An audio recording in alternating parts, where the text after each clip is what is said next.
angry or jealous or discontented, nilalason mo ang iyong katawan. Kasi lahat ng negative thoughts, nagre-release ng toxins in your blood. So nilalason mo ang iyong sarili. Kaya tayo inuutosang, magpatawad ka na. Kalimutan mo na yan. Hindi ko pumalimutan. O sige, talaga namang may brain ka kasi, so hindi mo malimutan kasi may memory ka. Pero magpatawad ka na rin. I cannot forget po. Sige, forget na forgetting. Just forgive. Think of God. Yan ang pampasaya. Pero kung iniisip mo, Diyos ko, malapit na yata second coming. Judgment day na, end of the world. Di negative na naman ang naisip mo. Huwag mo pag-iisipin yan. Problema yan ng Diyos. Sabi nga ni Jesus, ako nga hindi ko alam kung kailan. Buti ka pa, alam mo. Di ba? Nadaig mo pa ako, alam mo yung date. Tapos pag hindi nangyari, may mga kung ano-ano kang palusot. Ay, may blah blah blah blah. Ang isa lang ang ibig sabihin, mali ang prediction mo. And if what a prophet says does not come to pass, he is a false prophet. Ang dami na. Naglagay ng mga petsa, oras, so hindi natuloy. Kasi marami pa kayong kasalanan, binibigyan pa kayo ng God ng second chance. Palusot. Mga palusot yung mga nagbibigay ng mga date, tapos hindi naman natutuloy. Yung iniisip yan. The idea of and about God should be happy, not sad. Restful, not burdensome. Assuring and peaceful, not fearsome. It should be loving and forgiving, not hateful, not vindictive, and definitely not judgmental. Huwag kayong kakampi sa isang political party, sa isang bansa, sa isang lahi, sa isang relihiyon, kahit malupit sila sa iba, in the name of God, bola yon. God will not want you to have any part in any violence, unkindness, in anything that robs people of happiness or dignity. Tapos done in the name of God. Dapat matalino na tayo by now. Minamanipulate tayo ng mga ganyan. So, you want to be happy, think of the God presented and represented by Jesus. And then, do activities that make you happy. May mga iniisip, may mga ginagawa, physical.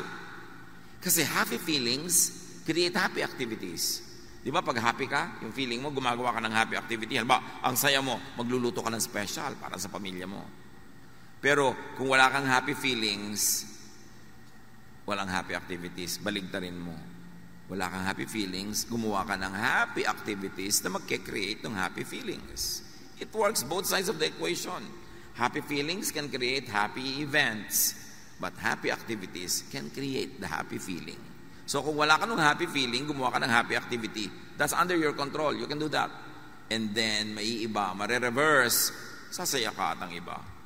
You cannot always control what you could do, your physical situation, but you can direct your thought. Si Paul and Silas, sa paggawa ng mabuti, sa pamamalitan ng tungkol kay Jesus, nakulong. Di lang nakakulong, dinala pa sa malalim na dungeon. Di lang yon, itinali pa ng mga kadena at bakal ang kanilang mga paa at kamay sa pader. Hindi ka makakamot, biruin mo yun, hirap nun. Pag may kumate, tinuka ka ng lamok, whatever, nauuhaw ka, gusto mo punta sa toilet, di mo magawa. Dapat magreklamo ka na sa Diyos, Lord, I serve you. Bakit ako nandito? But Paul and Silas sang hymns. Because you can choose. Whatever it is that you are going through, you can choose to complain or to be thankful, to be negative or to be positive. And because they were very, very positive, and they sang hymns and they lifted God up, and all the other prisoners were blessed through their singing, and they forgot their own sorrows and their own complaints, God sent an earthquake that shook the very foundations of the place. Dahil sa pagpuri. Induce desired thoughts and emotions in your brain. Kumbinsihin mo yung isip mo, akayin mo yung isip mo na magpakasaya at aakayin niya ang lahat ng bahagi ng iyong katawan na sumunod. Romans 12:2, be changed by the renewing of your mind. And if I may extend that, change your situation outside of you by changing the thoughts inside your mind. Because it is the thought that is the habitation of God.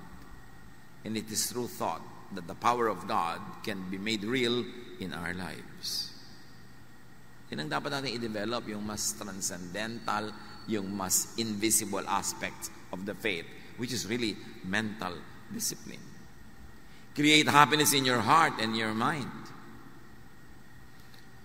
At pwede ka nun, either masaya ka, so kumakanta ka, or malungkot ka, kumanta ka para ka sumaya. Pero huwag naman ang kakantahin mo yung tuwing lulubog ang araw.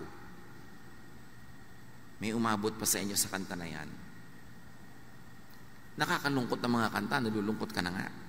Dapat ibahin mo, baliktarin mo. So let and make sensations of sound.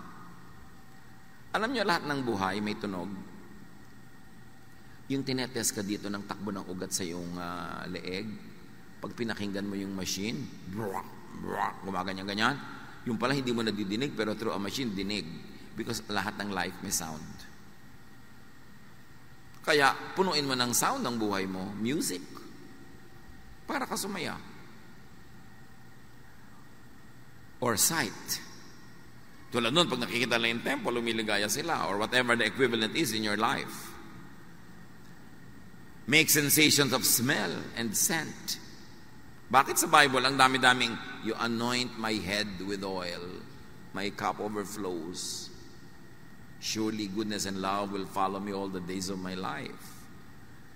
The anointing of the oils in the Old Testament, in many ancient traditions, are healing ang effect. Soothing to the emotion, comforting to the body. At yung mga oils na yun, hindi yung mga katulad ng oil na malalagkit, yung mga malalagkit na galing sa petroleum products, 3 araw na nasa balat mo pa, hindi yun ang oil na pinag-uusapan, yung mga pure. Dahil talagang laging healing yan. Sabi niya, anoint the sick with oil and they get well. So may healing powers talaga. Yung amoy, yung flavor, at yung dating sa yung balat. So smell. Aromatic things. Taste. Good food, good drink, good fellowship. Touch. That's why the laying on of hands are supposed to heal. Because touch heals. Kaya may mga kamayan, may mga hug-hug. Kasi nakakahil yun. And all of this lead to produce happiness. Happiness thoughts, happiness chemistry. So maraming paraan para sumaya. Iniisip mo, o gumagawa ka ng activities na nagpapasaya, o isinasubject mo ang sarili mo sa senses through which happiness, joy, pleasure can pass. Si Elisha sa 1 Kings 19, this wonderful, powerful prophet of God wanted to die. Pero nabaligtad yun, matapos makakain, makatulog, at makipag-fellowship with an angel. Do the same. Ang dami-dami ko natatanggap ng mga tanong sa Facebook at kung saan-saan, nade-depress po ako, nalulungkot po ako, blah, blah, blah. Ano pong pwede kong gawin? Well, change your body chemistry. Uminom ka ng masarap, kumain ka ng masarap, matulog ka, kung pagod ka, kung sobrang tulog na, gumising ka. Get out of your bed and be active. Fellowship with people. Do something enjoyable. Pag hindi naman nilayasan kanyang lungkot na yan eh. Di ba? Resist the devil and he will flee from you. You don't have to fight the devil. You just have to resist. So may spirit of sadness, resist it. How do you resist it? Not by entertaining it. Nalulungkot ka na nga, magkukulong ka pa sa kwarto, di na solo ka ng diablo. Nalulungkot ka na nga, ayaw mo pang kumain, nade-depress ka na, ayaw mo pang gumalaw, lalo kang malulungkot. Dapat baguhin mo ang situation mo. Now in life, you can be the recipient of happiness, meaning you're naturally happy because there are things that make you happy. Or if you are not a naturally happy person, then be the producer of happiness. Umimbento ka ng kaligayahan. At through lahat ng pinag-usapan natin mula kanina pa, na kung gusto nyo, uulitin ko lahat. Pero hindi naman, natatandaan nyo naman eh. Diba? Make yourself happy. Think of God. Change your thoughts. Use physical things to make you happy. Senses, smell, sight. Create and produce happiness with directed thought. If you don't direct your thoughts, the devil will. That's why you have to control your thoughts. Direct your thoughts. Create and produce happiness with activity. Kaya malaking therapy yung may ministry, lalo kung committed ka talaga, kahit na tinatamad ka, medyo mabigat ang pakiramdam mo, dadating ka pa rin, ang ending sumaya ka, na iba ang takbo ng iyong buhay. Create happiness with sensations, with aroma, with taste. Anoint with oils. Very important yun. Makikita mo yung ministry ng mga ganong bagay. 1 Corinthians 9:27. Subalit pinahihirapan ko ang aking katawan at sinusupil ko upang sa kayo hindi ko ako maalis sa paligsahan pagkatapos kong mangaral sa iba. Now, bago kayo maghampas-hampas sa sarili at magpahirap, ang tinutukoy lang naman ni Pablo dito, nag-i-exercise ako ng self-control para yung goal ko mangyari. Yung katawan ko, tinatamad na bumangon. Ibabangon ko yan kasi ang tagal ko na nakahiga eh. Yung katawan ko gustong maging mapagsarili lamang pero lungkot naman ang bunga. Well, pipilitin ko ang katawan ko na makisalamuha, makipagkapwa dahil baka yun ang nawawalang element sa aking buhay. Philippians 4:13, ang lahat ng ito ay magagawa ko dahil sa lakas na kaloob sa akin ni Kristo.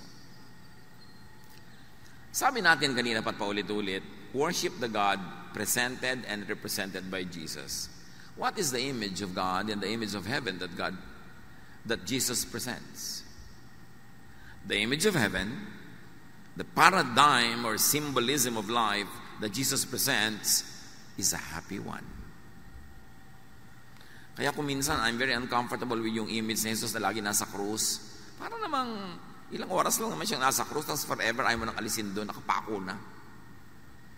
If ever there are images in religious statuary that's very uplifting, it is the risen Christ. Ang lungkot-lungkot naman ng imahe ng crucifix eh. Tapos nasa ospital ka, nag-aagaw buhay ka na, yung pa ang nakita mo pagdilat mo, nasa heaven na ba ako? Di ba?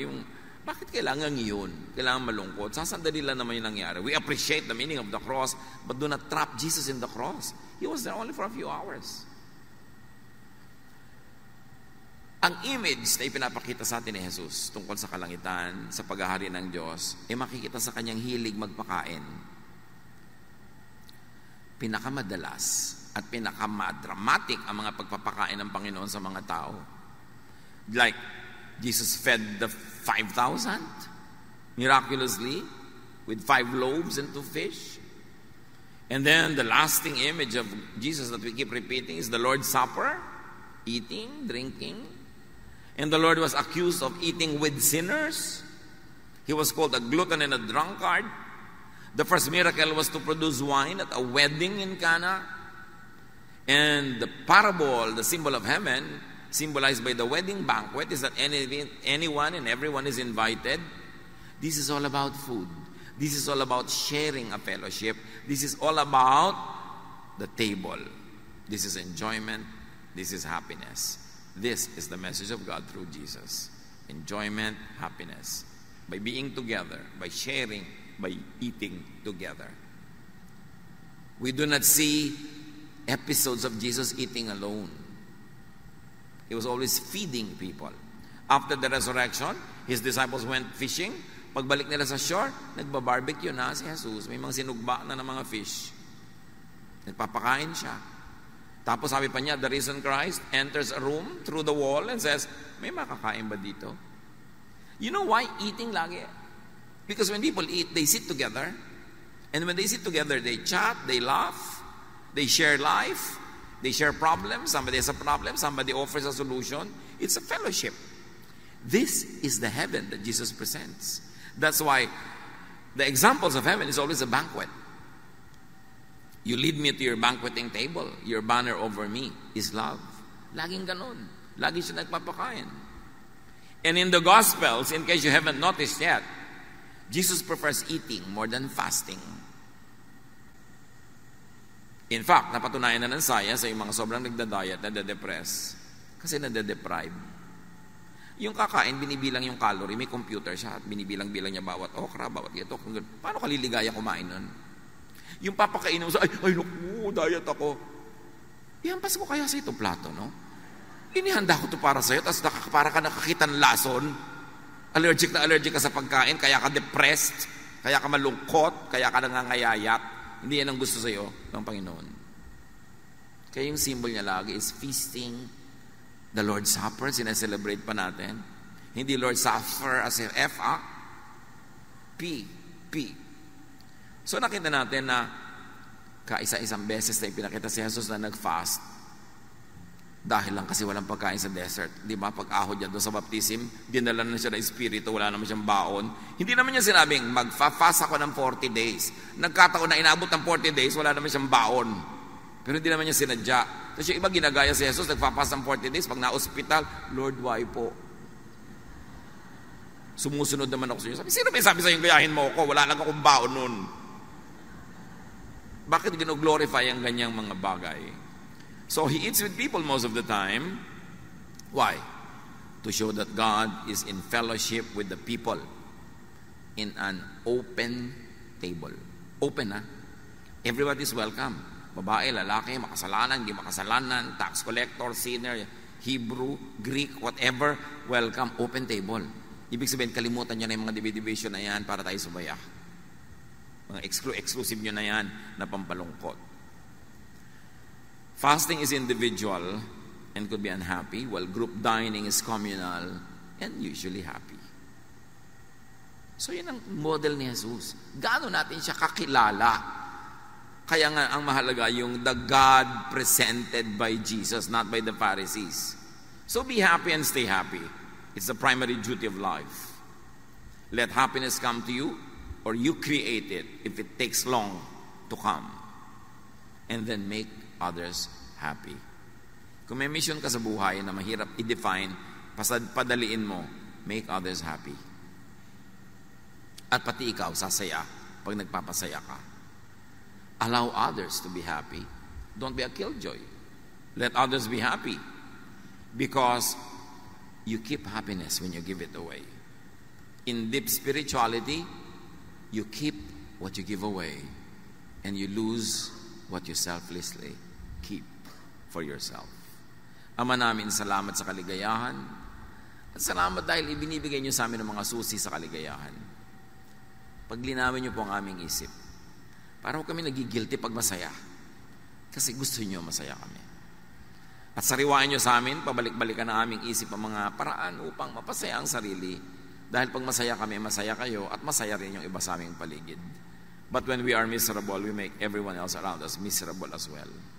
Teach us, Father, na huwag kaming maging matigas ang ulo. Today, when we hear your word, teach us not to harden our hearts as in the rebellion of Israel against you. Teach us. Magbulay-bulay tayo sa mandali and make it a mission to make someone happy.